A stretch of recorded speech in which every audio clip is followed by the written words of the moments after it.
Hi guys, welcome to Flex TV. My name is Hope and I'll be answering all of your moving and storage related questions.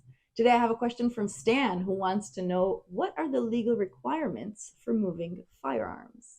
Now, when it comes to moving weapons or ammunition, there are legal requirements in place to make sure that everything is safe and legal. Obviously, this shouldn't come as any surprise to any of you. If you're moving and you have a gun collection or you're a gun owner and you want to make sure you're doing everything right on the up and up, this is exactly the video for you. Of course, this is especially true for cross-country moving. If you're moving from one state to another, you have to be even more cautious. Make sure you're on the safe side.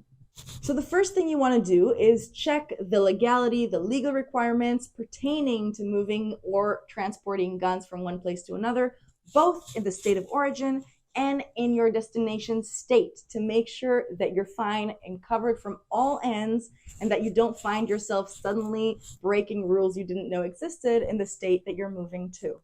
Secondly, this should come quite obvious, but you definitely are not moving any loaded guns. So the first thing you want to do before you move is unload your guns, make sure there's no bullets in the chamber, that everything is fine. And to be on even more of the safe side, you want to disassemble your weapons. Some state will require disassembly, or they require disassembly of certain weapons. If you want to go safe, just disassemble everything you can, unload, and make sure it's as safe as can be.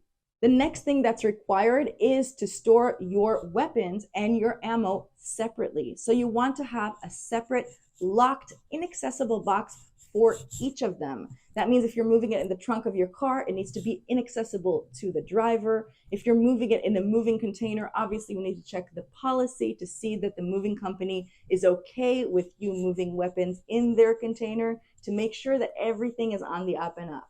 The next thing, which definitely should come as no surprise, is make sure every gun you're moving has been legally purchased. If you're stopped by police along the way, they might want to check that you are the legal owner, that the guns were legally purchased. This is very important. Obviously, we're not here to do anything illegal. You make sure that you have everything you need to prove your ownership or legal purchase to the cop.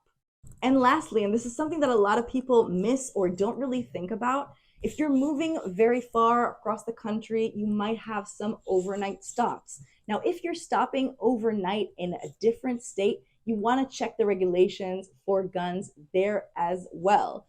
If you're stopping for a short stop, like for fuel or for food, this is not important. But if you have any overnight stops at all, you have to make sure where you're stopping and what the rules are there when it comes to moving weapons. For instance, in New York, some weapons require special permits. So if you're stopping overnight in New York along your way, you're going to want to make sure you have everything you need in place, or maybe choose a different place to stop. So that was the general breakdown on legality. Of course, I highly recommend going to the proper websites, the NRA website, and checking for yourself, reading very carefully, reading the fine print to make sure that you're not doing anything that's illegal or can get you in any kind of trouble. Just read up, make sure you have everything in place, and good luck with your move. Thank you so much. See you next time.